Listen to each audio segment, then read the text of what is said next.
안녕하세요. 사연 채널 구독자님들. 저는 30대 후반의 두 번째 결혼 생활을 보내고 있는 여자입니다. 20대 후반에 철모르고 결혼했다가 1년 만에 이혼의 아픔을 겪었고요. 그때 잘 맞지 않는 남자랑 함께 살아보며 겪고 느꼈던 불편한 것들이 큰 상처로 남겨져서 그 후에는 연애조차 제대로 해볼 생각을 못한 채 살았습니다. 또 결혼하면 내가 미친 것이다 생각을 하며 살았었죠. 그러던 제가 두 번째 사랑을 찾았고 두 번째 결혼하게 되었는데요.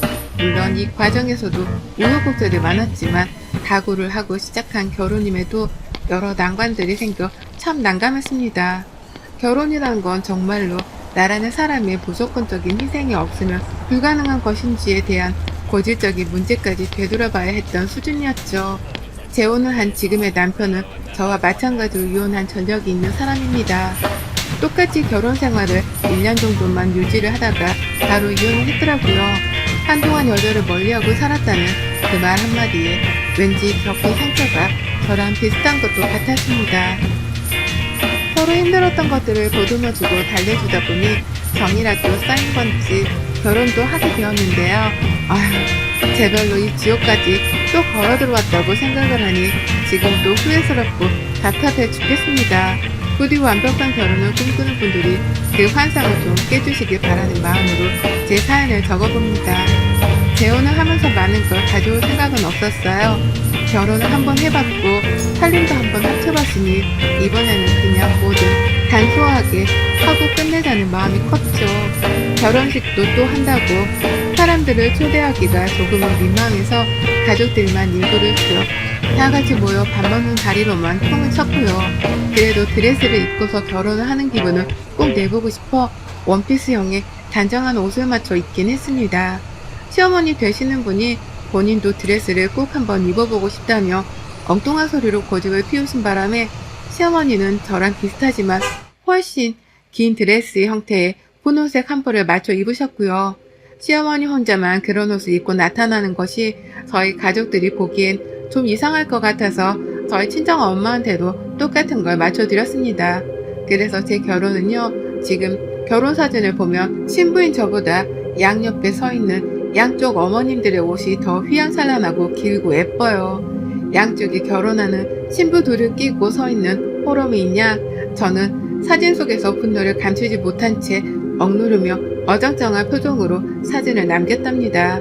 결혼하며 보이신 어머님의 고집, 이 말도 안 되는 고집이 많이 불편했어요. 결혼하고 이런 웃픈 일들이 또 많이 생겨날 거라고 생각을 하니 괜히 긴장도 되었고요. 남편으로부터 시어머니께서 아들을 꼭 원하신다는 소리를 듣자마자 또 다른 난관이 생겨난 듯이 머리가 지끈거렸죠. 지금 제가 재혼을 한 지 딱 1년 2개월 정도가 지났는데요. 늦은 나이에 다시 결혼하는 것이었는지라 아이 생각은 전혀 없었는데 시어머니 때문에 눈치를 보며 아이를 가져볼 생각을 해야 할 정도였습니다. 무엇보다도 이런 눈치를 멀리 보내는 게 아니라 저희 집에서 아예 눌러 살기 시작하면서 매일같이 당해내야 했죠. TV를 보다가도 아이들이 나오면 남의 집 애들 말고 우리 집 애들 보며 웃을 날이 곧 오긴 오지. 너가 나이가 차서 언제쯤에 소식을 들고 올란가 모르겠다. 라면서 꼭 웃던 분위기에 찬물을 끼얹곤 하셨네요.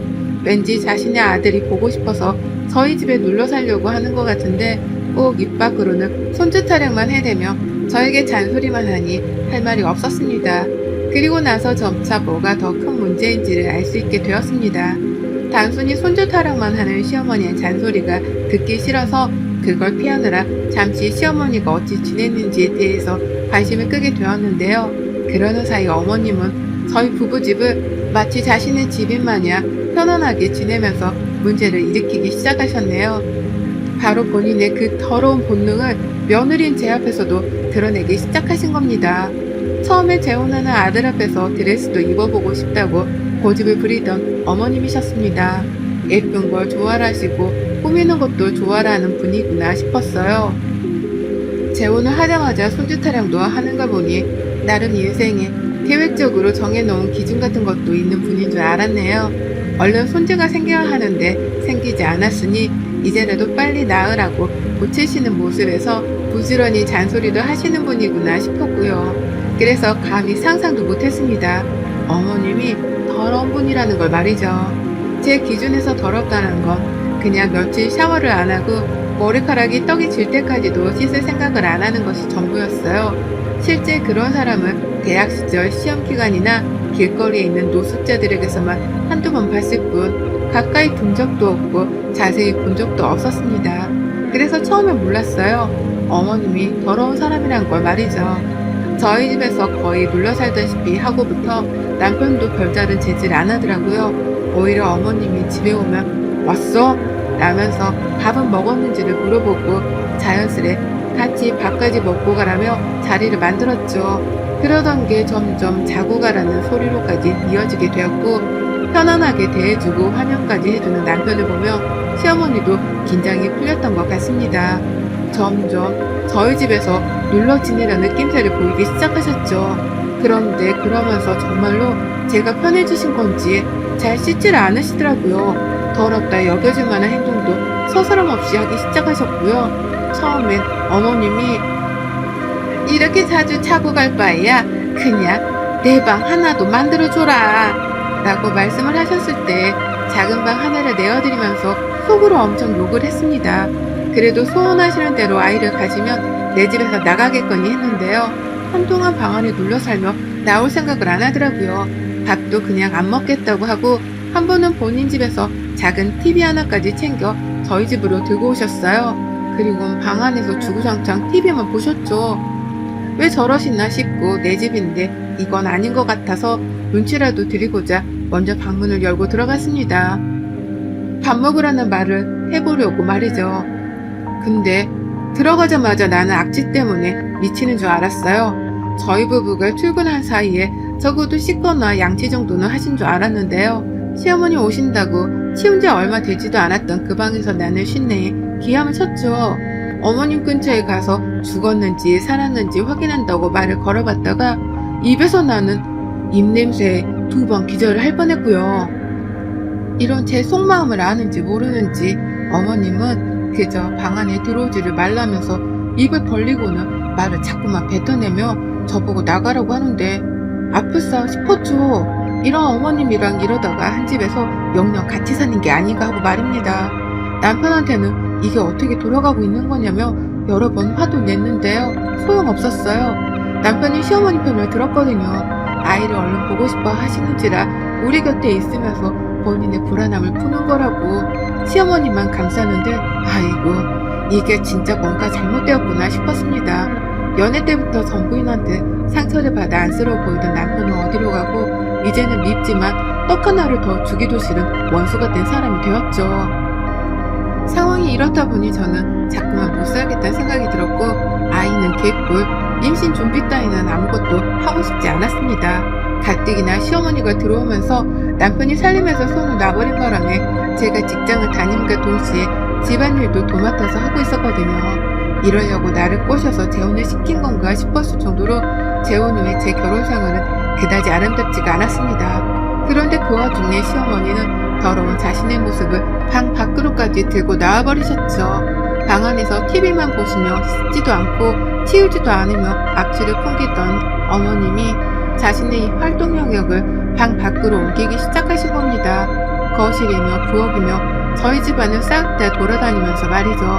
도대체 손톱을 왜 손톱깎이로 깎지를 않는지 모르겠지만 자꾸만 손으로 손톱을 뜯으며 집안 여기저기 흘리고 다니셨어요. 그걸 저는 청소기를 돌리면서 제 눈으로도 여러 번 목격을 했고 어머님이 직접 두 손으로 뜯어버리는 손톱이 바닥에 떨궈지는 거 목격하기도 했습니다.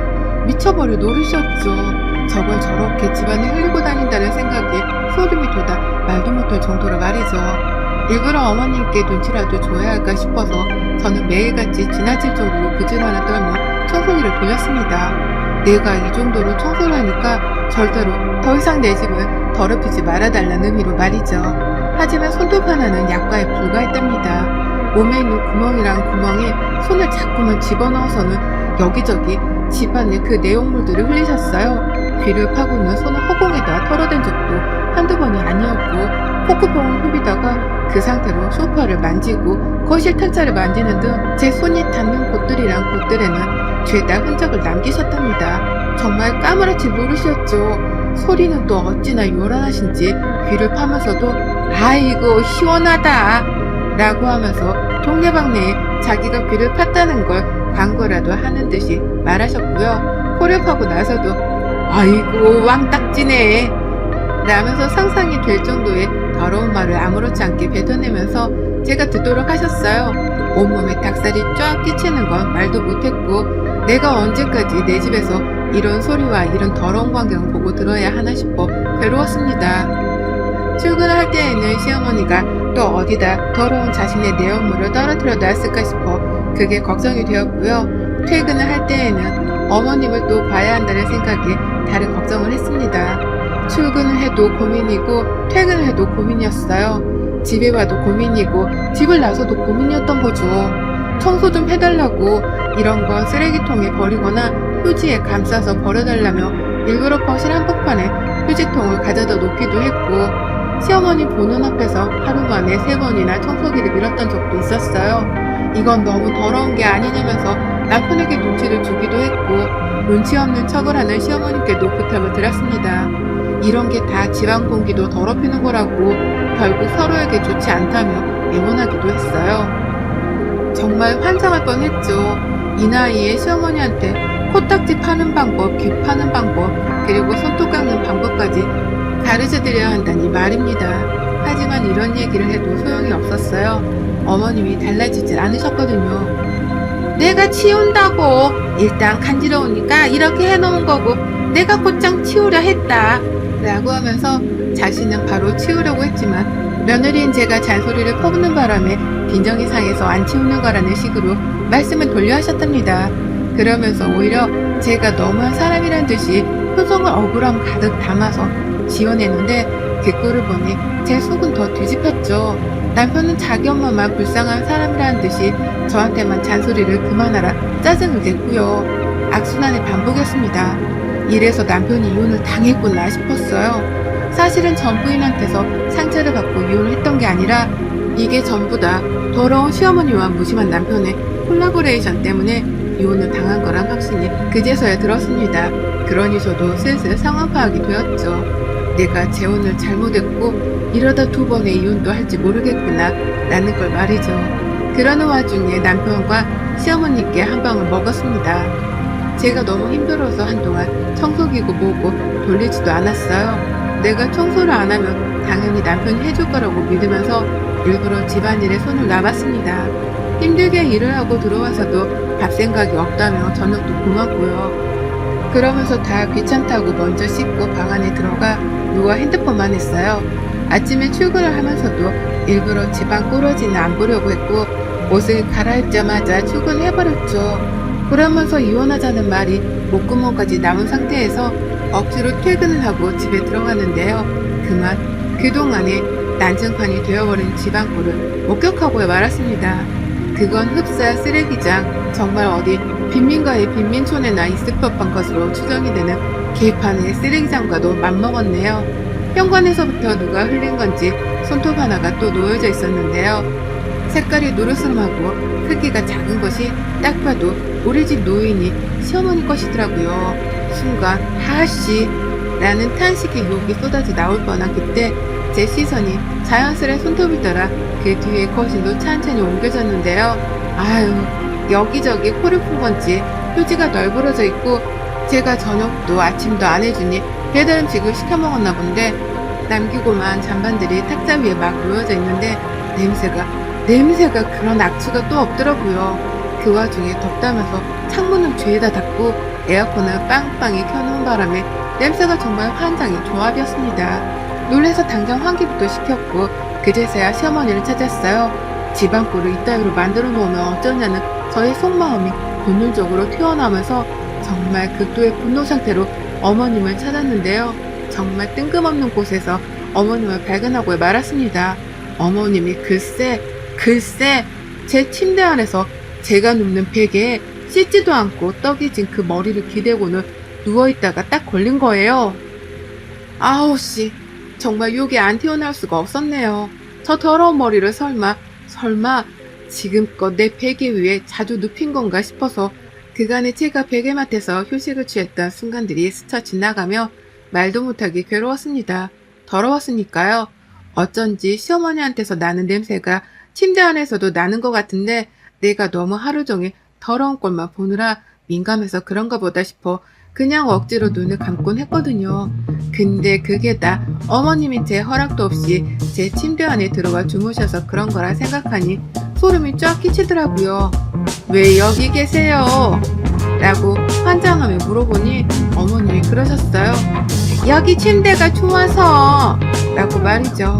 저희 집에 무작정 들어와 살겠다고 눌러서신 바람에 침대를 따로 사드리지 못한 채 이불을 깔아드렸거든요. 그랬더니 저희 부부가 쓰는 침대가 부러우셨던 겁니다. 그러니 저희 부부가 출근하고 집에 없을 때마다 일방적으로 방 안에 들어와 마음대로 들어 누우셨던 거죠. 전 그런 줄도 몰랐습니다. 더러운 시어머니를 보며 소름이 여러 번 돋곤했던 제 기분을 깨끗하게 씻겨내겠다며 1시간이 넘게 샤워를 하고는 산뜻한 기분으로 침대 위에 눕곤 했었는데 그게 제 하루의 유일한 낙이고 행복이었는데 알고 보니 제 신성한 침대조차도 시어머니께 이미 오래전 더럽혀졌더라고요. 문득문득 나는 침대 속 시어머니 냄새조차도 저는 의심을 하지 못한 채 그냥 기분 탓이겠거니 하며 억지로 눈을 감으려 했고요. 전 결국 인내심의 바닥을 보이며 참지 않았습니다.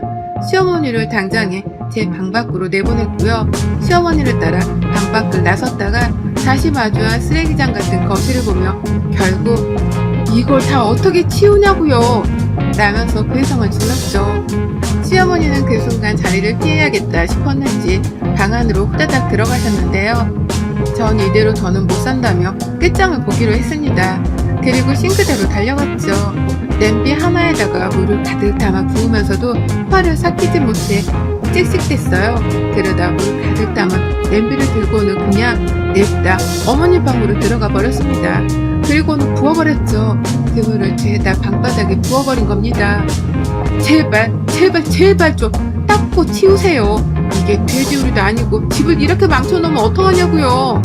라고 하면서 마음 같아서 제가 부어버린 물이 쓰레기를 싹 다 치워내주길 바라는 마음으로 통쾌함 가득 안고 빈 방 안에 물을 차르르 뿌렸더니만 어머님이 그제서야 사람인 건지 반응을 보이며 위에서 발을 동동 구르더라고요. 당장 들어가 누워야 할 자신의 방이 사라지기라도 한 것 마냥 말이죠. 그러면서 이 상황을 모면이라도 해야겠다는 듯이 그 와중에 은근슬쩍 방 안으로 뛰어들어갔다가 자신의 옷가지를 챙겨 나오더라고요. 바닥에 흥건한 물을 어떻게든 피해가며 말입니다. 집에 돌아가려고 꼼수를 쓰는 것이었어요. 물론 흥건해진 방을 보며 이 안에 청소를 할 생각은 못하고 도망칠 생각부터 하신 겁니다. 그러니 제가 어쩌겠나요? 선택의 여지가 없이 시어머니를 붙잡았죠. 어머님이 들고 계시던 옷가지를 제 손으로 빼앗아 우리 집 쓰레기통 안에 집어 넣었습니다. 그리고는 어머니께 벌레 두 짝을 쥐어드렸죠. 이거 다 치우기 전에는 못 나갑니다. 그래도 가시겠어요? 그땐 제가 이혼을 하고 이 집을 떠나는 걸로 하죠. 라고 말하면서 말입니다. 그러자 어머님이 원망스럽다는 듯이 절 쳐다보더라고요.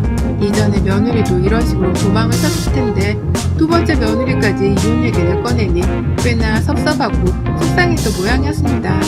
하지만 볼 수 없었네요. 이런 더러운 시무랑은 그 어느 누구도 같이 살고 싶어 하지 않을 테니까요.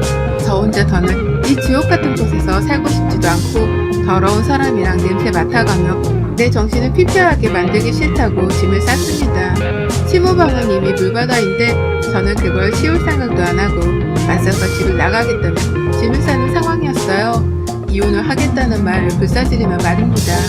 그 와중에 진짜로 집을 나갈 생각인 건지 제가 짐가방을 현관에 던져대자 어머님은 혼자 이 상황을 어떻게 해결해야 하나 싶으신 건지 방을 들어갔다가 거실을 나와 저를 확인했다 해가며 난리셨어요. 남편은 야근인지 연락도 없이 퇴근이 늦는 중이었고요. 제가 쥐어드린 걸레를 가지고 닦을 생각은 여전히 못한 채 도대체 언제 감았는지 모르겠는 떡진 머리를 손으로 쥐어 짜가면서 저를 바라보던 어머님. 결국 생각을 고쳐 먹으셨더라고요. 내가 치운다 지금.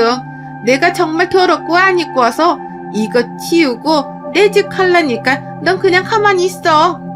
라고 하면서 그제서야 허리를 숙이고는 물바다 같은 바닥으로 허리를 쏘기는 겁니다. 하도 더럽게 사신 분이라 청소를 잘 못하는 건 당연했지만 그래도 억지로라도 치우려는지 물바다가 된 방바닥을 하나둘 정리하기 시작하셨어요. 걸레가 다 젖으면 부엌으로 냅다 뛰어가서 걸레를 쥐어짜가며 방 안의 물을 죄다 치우셨죠.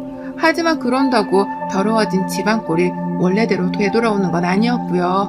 전 뭐가 되었든 이 집에서 그 어딜 가도 시어머니의 코딱지, 귀지가 여기저기 범벅일 것이라는 생각을 하며 치를 떤 채로 집을 뛰쳐나왔습니다. 시어머니가 뒤에서 야 어딜 가냐? 나 이거 네가 말한 대로 다 치웠잖냐? 라며 애절하게 저를 부르셨는데요. 그 외마디가 너무 쥐소리 마냥 작았던 것이 웃겨 죽겠을 만큼 황당했네요. 그리고 전 지금까지 친정에서 남편이랑 대치 중입니다.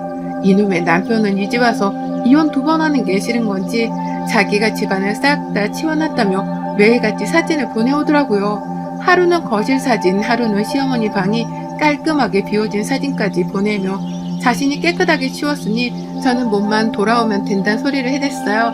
하지만 전 답장했죠. 방해업체 불렀어? 탁자 밑에 있는 코딱지도 떼어냈어? 니네 엄마 몸뚱에서 나온 그 더러운 것들 다 멸균시키기 전까지는 나 그 집에 절대 안 들어가 라고 말이죠. 멸균이란 말에 남편도 울컥했는지 한참 답이 없더니 1시간 뒤쯤 마지막 문자가 왔습니다. 이번 주 금요일에 청소업체 예약했다? 라고 말이죠. 어디 얼마나 집이 깨끗해지는지 저는 그날 감시하려고 집에 들어가려고요. 물론 싸서 들고 나온 짐들은 그냥 친정에 놓고 집이 얼마나 깨끗해지는지 구경만 하고 올 겁니다. 당분간은 이 재혼 생활에 대해 진지하게 고민해보는 시간을 가질 거고요. 그간의 시모가 집을 더럽히는 걸 사진으로 찍어놓으며 증거도 충분하게 확보를 해놨으니 더 이상 더러운 사람들 곁에 사는 게 지겨우면 그냥 이대로 이혼 소송도 불사지르려고요. 아유, 괜히 남이 버린 쓰레기를 재활용하려 했다가 저까지 덤탱이를 쓰고 큰코 다칠 뻔했습니다. 재혼은 정말 신중에 신중을 기해야 한다는 걸 2번 결혼하고서야 이제서야 깨우치네요. 결혼 참 힘듭니다. 여러분의 생각은 댓글로 남겨주세요. 오늘도 시청해주셔서 정말 감사합니다.